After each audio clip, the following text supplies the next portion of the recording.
Magandang gabi mga ka-happy. Nandito ako ngayon sa simbahan ng San Isidro Labrador, na kung saan noong April 16, 1630, naganap ang unang misa dito sa Marikina.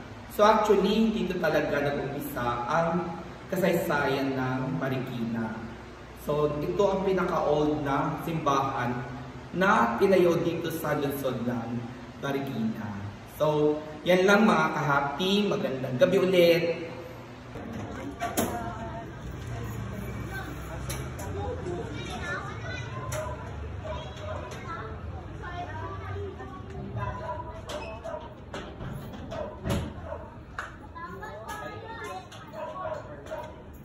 Siya principal ng ano, Ha? principal ng barangay. Oo.